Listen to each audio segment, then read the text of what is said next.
얘는 뭐 표현을 하면 레인포스터 콘크리트다라고 이렇게 표현을 하는 거예요. 자, 레인포스터 콘크리트라고 하는 것은 말뜻 그대로 보강시킨 콘크리트다 이런 의미를 띠고 있는 거죠. 그래서 내가 보강을 했다라는 의미를 가지고 있어요. 그래서 보강한다는 것은 내가 잘 못하는 것을 보강하는 거잖아요. 내가 잘 못하는 형태를 보강을 하는데 이 콘크리트라고 하는 것이 무엇을 잘 못하는지 이것부터 이해를 하셔야 되겠죠. 자, 그래서 우리가 구조물을 이제 표현을 할 때 특별한 언급이 없으면 일단 보라고 생각하는 거예요. 얘가 특별한 말이 없다면 보라고 생각하고 얘는 단순보라고 바라보는 거죠. 그래서 우리가 가장 쉬운 보가 이제 단순보니까 구조물을 이제 단순보다 이렇게 취급을 하겠다라는 거예요. 그럼 이렇게 단순 지지되는 보가 있을 때 얘가 위쪽에 어떤 특정한 하중이 작용할 거 아니에요. 그러니까 P라는 하중이 작용을 하면 이 P를 내가 점진적으로 이제 증가를 시켰다 이렇게 생각해 보죠. 점진적으로 증가를 시키면 얘가 하중을 받아서 이 보는 휘어지게 돼요. 이렇게 휘어지면 여기 있는 이 보에서 위쪽 부분은 압축을 받게 되겠죠. 얘가 위쪽은 이제 압축을 받게 되고 힘 압축을 받는 거고 아래쪽은 인장을 받게 되는 거예요. 그럼 얘는 이 콘크리트라고 하는 구조물도 콘크리트도 마찬가지지만 일반적으로 가지는 이 속성을 보면 내가 휘었을 때 인장구역에서 이제 균열이 발생한다는 거죠. 그래서 여기 있는 이 보가 콘크리트보다라는 관점에서 봤을 때 인장구역이 이렇게 깨지게 되면 이 콘크리트는 어떤 재료에 속하는 거예요? 취성재료에 속한다는 거죠. 많은 변형을 보이지 않고 곧바로 이제 죽는다라는 뭐 그런 의미를 띠고 있는 거예요. 그럼 여기 있는 이 균열이 콘크리트라면 이 균열이 탁 생기고 멈추는 것이 아니라 만약에 균열이 발생하면 이 균열이 압축적까지 급속도로 올라간다는 거예요.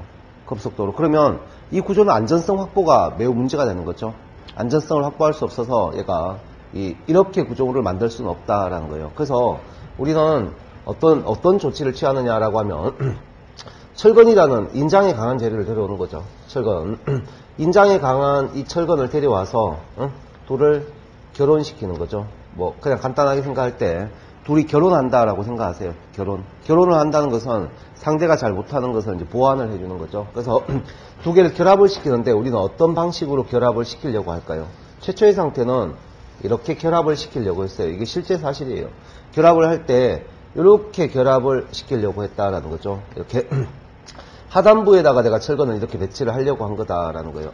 아래쪽에다가. 그래서 이 철근이 어디에 배치되려고 하느냐라고 하면 인장 연단에 이렇게 딱 배치를 하는 게 가장 이상적이겠죠. 그래서 이렇게 배치를 했을 때 우리가 문제가 있다는 거죠. 뭐 얘는 이렇게 딱 붙어 있으면 상관이 없겠지만 어떤 문제를 야기하느냐라고 하면 문제점이 뭐냐 이걸 잘 하셔야 돼요.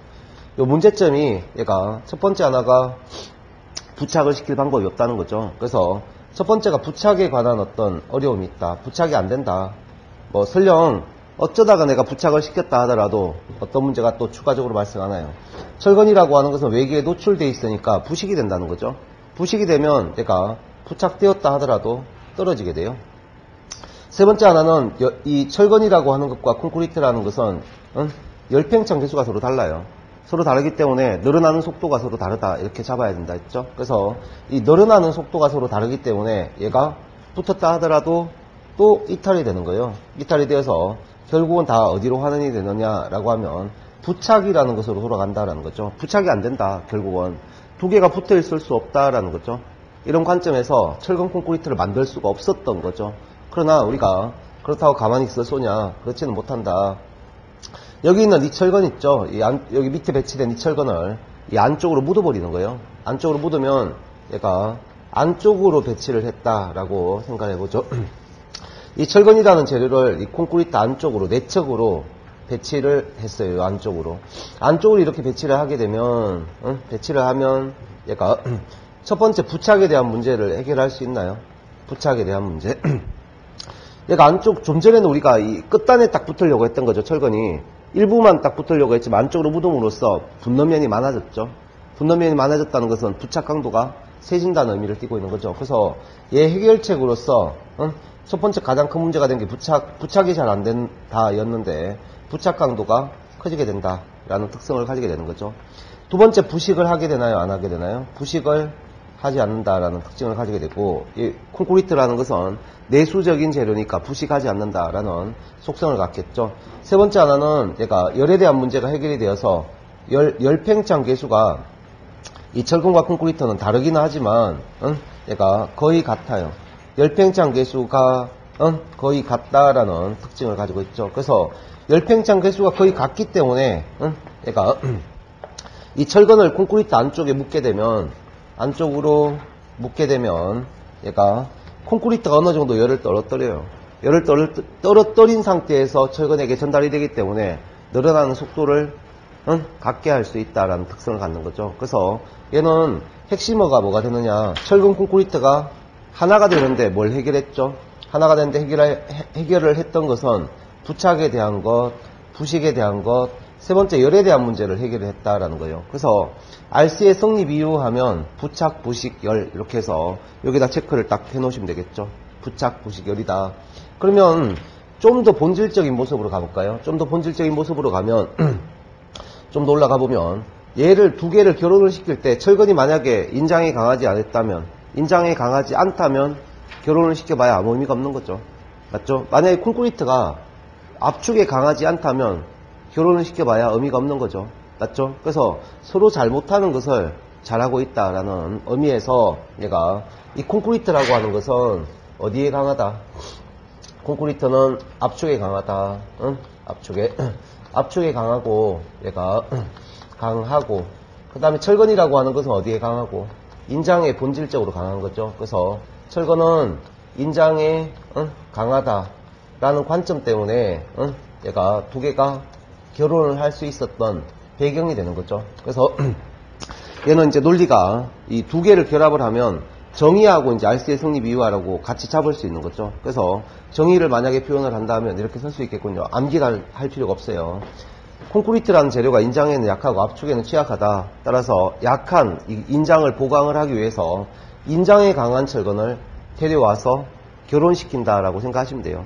두 개를 결혼시킨다. 그래서 얘를 결혼을 시켰더니 얘가 원래는 이 아래쪽으로 철근을 배치해야 되는데, 이렇게 배치하면 가장 이상적인 상태가 되는데 이렇게 배치할 수 없어서 우리는 안쪽으로 묻었다. 묻음으로써 뭘 해결했나요? 부착, 부식, 열이라는 문제를 해결했다라는 거죠. 이런 관점에서 철근 콘크리트의 성립 이유는 대단히 중요하다. 그래서 이 네 가지 내용을 꼭 기억을 하셔야 되는데요. 대부분의 시험 문제는 요 부착, 부식, 열에서 답이 걸리니까 요 세 가지 패턴을 꼭 잡고 계셔야 돼요. 자, 그러면 두 번째 나오는 것이 이제 RC의 장점과 단점이 나오죠. 철근 콘크리트는 어떤 특성을 갖는데 장단점이 있다라는 거예요. RC의 장점.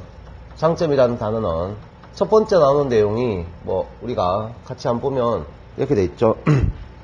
구조물의 형상과 치수의 제약을 받지 않고 만들 수 있다. 이런 내용이 나와 있군요. 그래서 첫 번째 있는 것은 뭘 사용하기 때문에 그런가요? 거푸집이라는 것을 사용하기 때문에, 거푸집을 사용하니까 내가 원하는 형상, 어떤 형상도 내가 만들 수 있다라는 것은 좋은 거죠. 맞죠? 두 번째 나오는 것은 여러 조각의 구조를 하나로 만들 수 있다. 원래 여러 개가 있으면 다른 구동을 보여야 되는데 하나로 만들 수 있다는 것은 어떤 뉘앙스를 띠는 거예요? 일체식 구조로 만들 수 있는 거죠. 일체식 구조로 만들 수 있다라고 생각하시면 돼요. 그죠? 만들 수 있다. 표현을 할 때 여러 가지 표현 방식을 쓸 수 있으니까, 어쨌든 기사나 산업기사에서는 이 RC의 장점, 단점 이런 것은 잘 안 나요. 자, 그 다음에 경제적이다 이런 단어가 나와 있군요. 얘가 경제적이라는 것은 다른 재료에 비해서 강도가 어때요?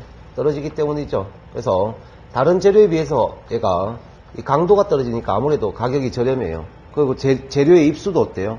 쉽죠, 그죠? 강에 가서 돌 가지고 오고, 모래 가지고 오고, 그죠? 그 다음에 시멘트는 아무 데나 팔잖아요, 그죠? 그래서 얘는 다른 구조, PSC나 강 구조에 비해서 경제적이다, 이렇게 생각을 하시면 되고요. 네 번째 나오는 것과 다섯 번째 나오는 것을 한꺼번에 썼죠. 네 번째하고 다섯 번째를 한꺼번에 쓰면 얘가 내구적이다, 오래 살아간다. 이 내구적이라는 것은 있잖아요. 모든 구조가 다 공통적인 속성을 띠고 있는 거예요. 얘가 구조물을 만들었는데 오래 안 산다. 의미가 없는 거죠. 무조건 기본적으로 오래 살아야 되는 거죠. 내구적이다. 그 다음 나오는 것은 내화적이다 라고 하는 단어가 나오는데요. 얘는 열에 강하다는 의미를 띠고 있죠. 열에 강하다. 그 다음 또 나오는 하나가 얘가 진동이 적고 소음이 적다 이렇게 나와 있는데, 얘는 표현을 하면 이렇게 표현할 수 있겠죠. 내진적이다 뭐 해서 얘가 또 내충격적이다 뭐 이런 단어도 쓸 수 있다는 거예요. 내충격적이다 이렇게. 자, 이런 단어를 이제 뭐 충격, 뭐 여기는 안 나와 있지만 충격 및 진동에도 강하다 뭐 이런 말도 쓸 수 있거든요.